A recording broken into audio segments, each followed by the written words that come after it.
4, 3, 2, 1. Studio Classroom is recording. Studio Classroom. Studio Classroom. Please stand by.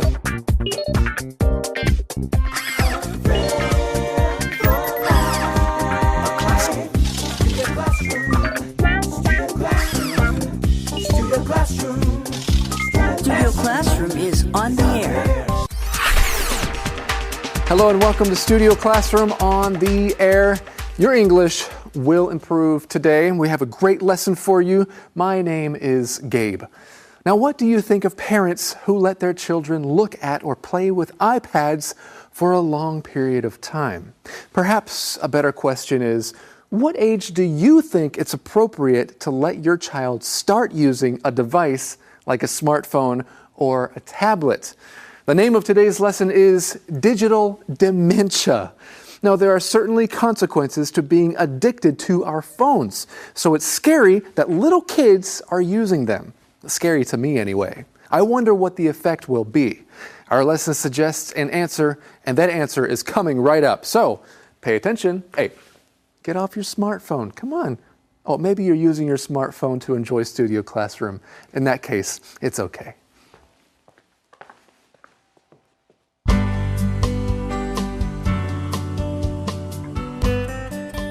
Digital dementia. The seriousness of overuse becomes apparent when you consider just how young smartphone users are becoming. Author and speaker Simon Sinek points out that young minds are not ready for it. Their minds cannot cope with the dopamine. Consequently, the overstimulation of screens and sounds lead to addiction, more often than not. So now parents, teachers, and managers are asking how to handle the influx of young people with this kind of addiction. Obviously, smartphones aren't all bad. They're incredibly convenient, and the connectivity they create cannot be taken for granted.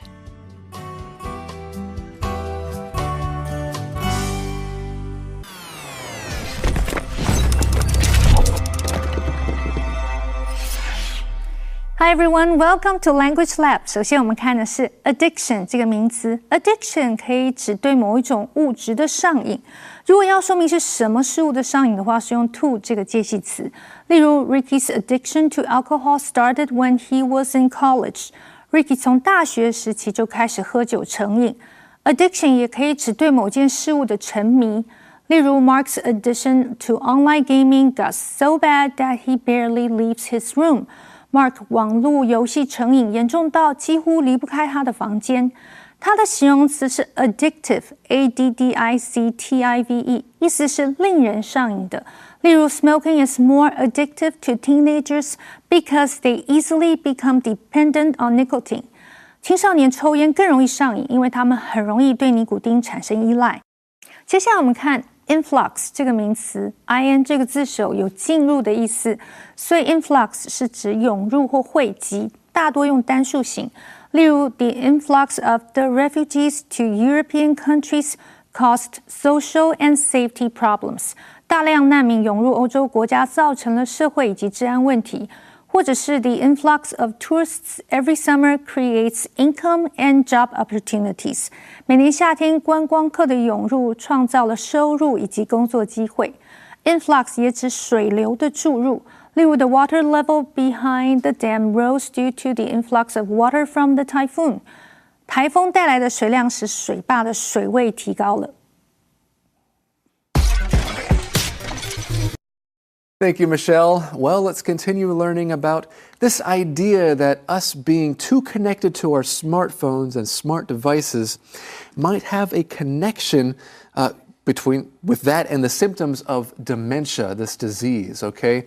And we read here about how serious this is. We even see this key word. The seriousness of overuse becomes apparent when you consider just how young smartphone users are becoming. And that's not something that I think about often because, Carolyn, I did not grow up with a smartphone or the option to have a tablet or something like that in my hands all the time. I don't know about you. When I was a kid, I played games, and board games or with Play-Doh and stuff like that. What did you do for fun as a kid? Sure, I had those things too. I certainly didn't have a lot of smart devices, but I did play video games and watch TV and those sorts of things for fun. Sure. And those were a major concern when I was growing up. Exactly. So I was going to ask, did your parents give you guys a time limit for video games or something like that? Sure, yeah, we had to share. We had to take turns, but we also had limits on when we could play and how long we could play or how late we could stay up and watch TV. Well, now parents are having to consider how young they should, or what age they should give their kids a tablet or let them play with their smartphones and things like that. My son's just a year old, and already he's very interested in our smartphones and in looking at the TV and basically bright and shiny things, right? So it is something we have to think about when we're raising kids of any age now. Well, how does our lesson continue, Carolyn? Well, we hear from another person today. Author and speaker Simon Sinek points out that young minds are not ready for it. Their minds cannot cope with the dopamine. So when you do something that you enjoy, particularly playing games or something else, it triggers a dopamine release in your brain and it makes you feel good. And Simon Sinek is saying that young minds or children aren't ready for this strong dopamine release all the time. And the idea is that most people don't think of it like that. That's how dangerous it is. We don't usually think of it like a chemical, right? Because dopamine is a chemical or a hormone, and it has kind of the same effect as an addiction to a drug. But we don't usually think of it like that when we're playing with our smartphones. Well, we continue here. Consequently, the overstimulation of screens and sounds lead to addiction more often than not. There's a couple of things we want to talk about there. First is that word bank word overstimulation. Okay, if you are stimulated in some way, that means you are excited because of something. So something like caffeine can be a stimulant. It gets your body kind of excited or prepared, right? Well, overstimulation is the idea that there's so much of that going on. There are so many stimulants that it's really too much for you to handle. Right. One example could be taking your children to an amusement park. The kids might experience overstimulation because there's so much to see and do. That is true. That reminds me of basically every time we take our son out and there's a larger group of people than he's used to.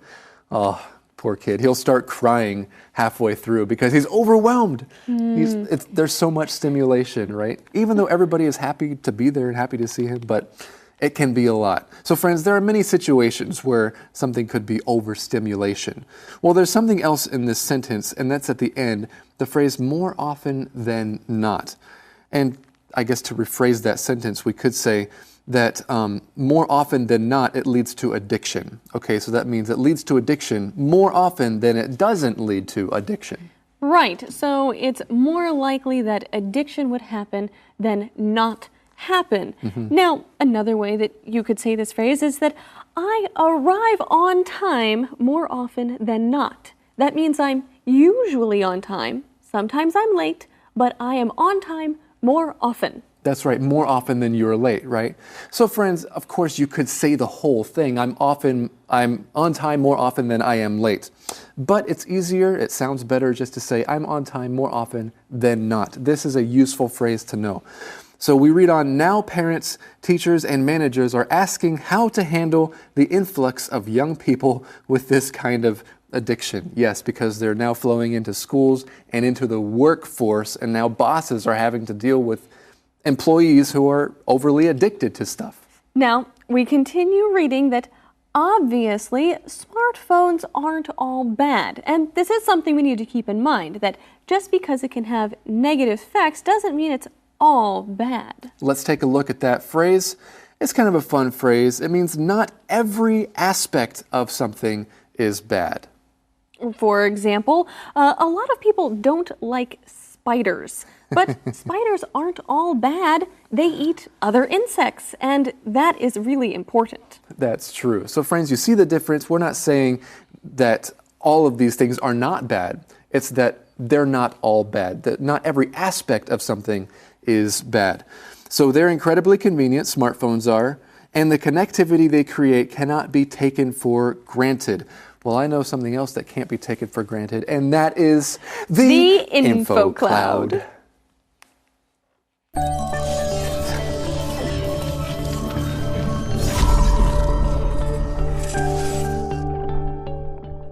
Hello, and welcome to InfoCloud. Today, let's talk about a phrase in English that has been used in an advertisement campaign for decades. A mind is a terrible thing to waste. I remember watching commercials with that phrase. It was for an organization that raised money to give scholarships to poor minority children in the United States. That's exactly right. The basic meaning is that there are kids out there with a lot of potential, but without the support of an education, their potential would be wasted.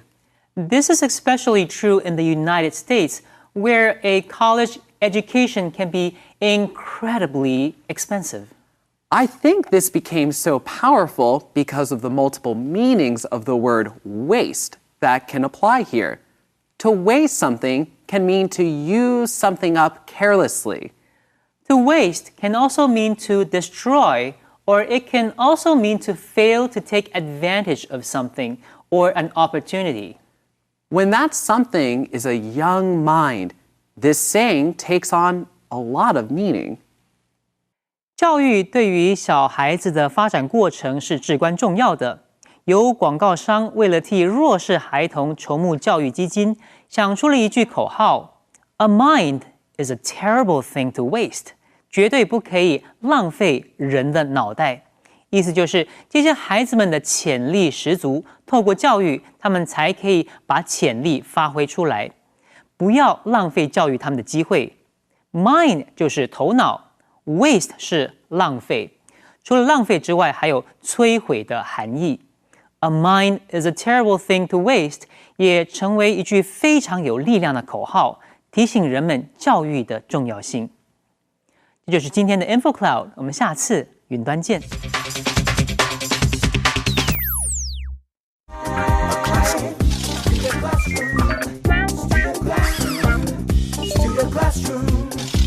Studio Classroom is on the air. Welcome back to Studio Classroom. In today's lesson called Digital Dementia, we have already learned about how the overstimulation of screens and sounds can lead to addiction more often than not. But of course, smartphones are not all bad. Let's learn about how we can find a balance between the good and the bad, between how much we use it and how little we use it.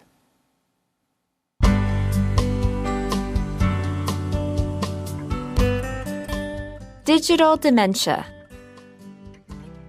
The key is figuring out how to strike a balance between usage and non-use.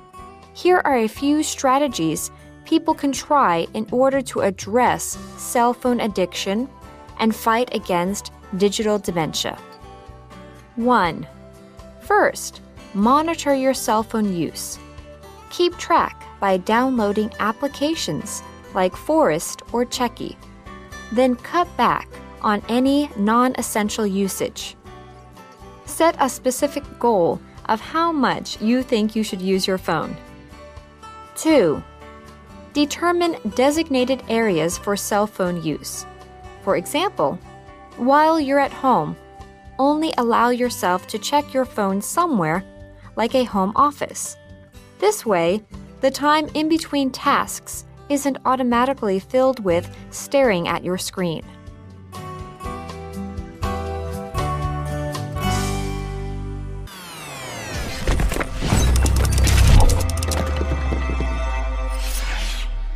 Alright， 继续我们看的是 address 这个动词。address 在这里是当动词，意思是处理或对付。注意，当它当动词的时候，重音是放在第二个音前，念成 address。例如 ，the new policy was made to address the issue of air pollution。这个政策被制定是为了要解决空气污染的问题。address 也指对某个对象讲话或发表演说。例如 the principal addressed the graduates and their families at the graduation ceremony. 校长在毕业典礼中对毕业生以及他们的家人发表演说。Address 也可以当名词，意思是地址。注意这个时候它的重音就移到第一个音节，念成 address。例如 What's your permanent address？ 你的永久地址是哪里呢？最后我们看的是 non-essential 这个形容词 ，ess 这个字根有存在的意思，所以 non-essential 在这里是指不重要的或不必要的。例如 The company closed several non-essential departments to cut down their expenses。公司关掉了几个非必要的部门来减少开销。如果去到字首的 non-essential， 就是指必要的或者是不可或缺的。例如 It's essential for teachers to know the stages of children's development。老师们必须要了解儿童发展的阶段。And now let's get back to our teachers.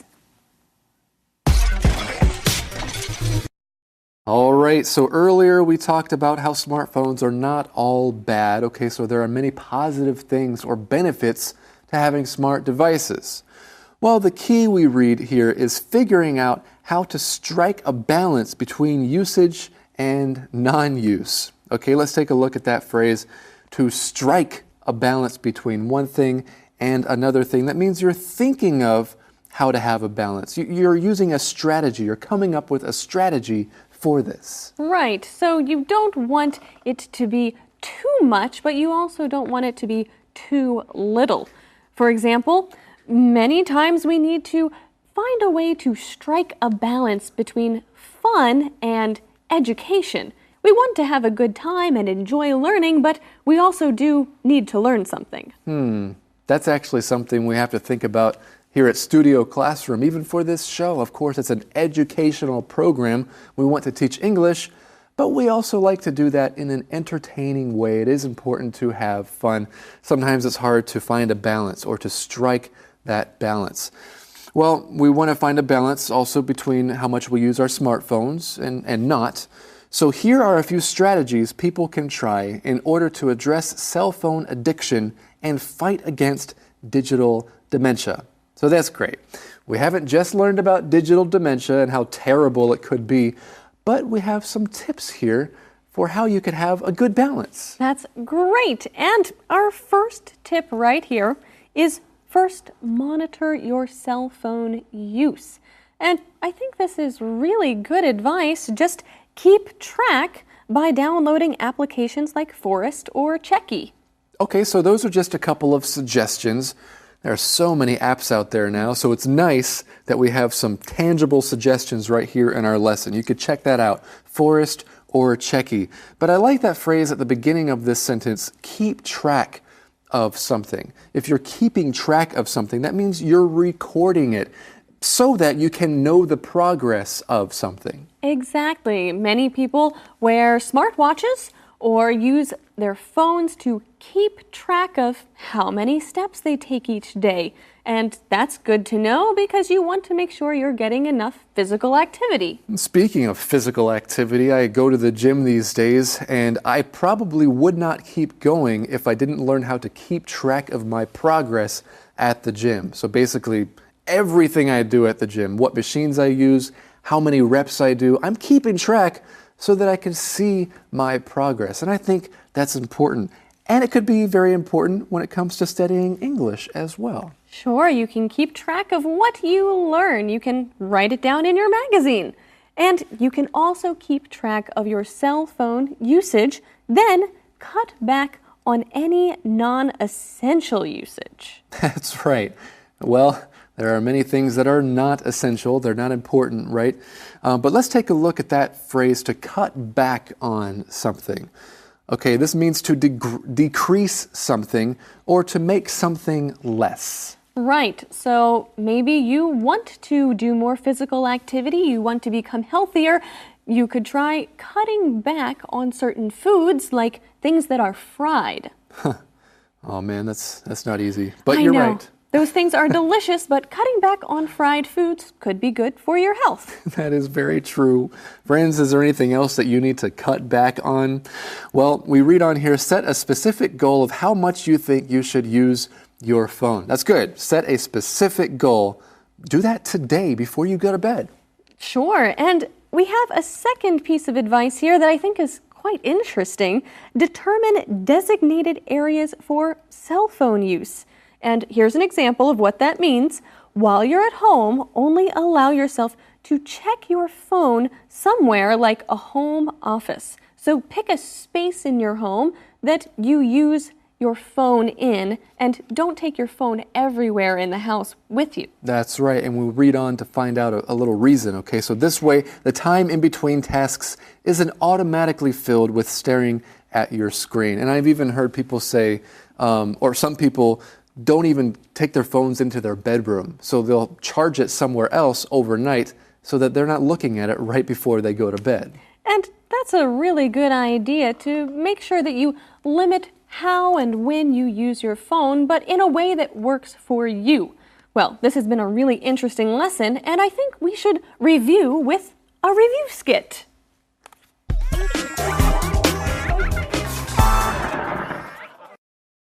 So, how long have you been looking at your cell phone? Oh, not long. Probably a couple of hours. A couple of hours? Give yourself a break. Ugh, that's not good for your eyes or your brain. Okay. Calm down. This is serious. Have you heard of digital dementia? Digital what? Digital dementia. It's like we're outsourcing our brains to our smartphones. Well, what's wrong with that? Smart devices are pretty useful. True, but our cognitive skills decrease when we rely on our smartphones. Are you saying that smartphones are making us stupid? Well, that's one way to put it. Hey, I'm just making optimal use of my smartphone. I don't think you understand the seriousness of overusing your smart devices. Okay. Explain. The overstimulation of screens and sounds can lead to addiction more often than not. So, what can anyone do about that? How do you handle the influx of people with this type of problem? Well, that's the big question. I think smartphones are great and convenient. Well, don't take it for granted. Okay, I won't. I'm grateful I have it. Remember, it's important to have balance. Don't rely too much on your device. Okay, I understand. There. Hey, are you just saying this because you want to talk to me and have a face-to-face conversation? Yes, of course. Oh, that's great. Well, let's talk. Oh, sorry, just a second. What?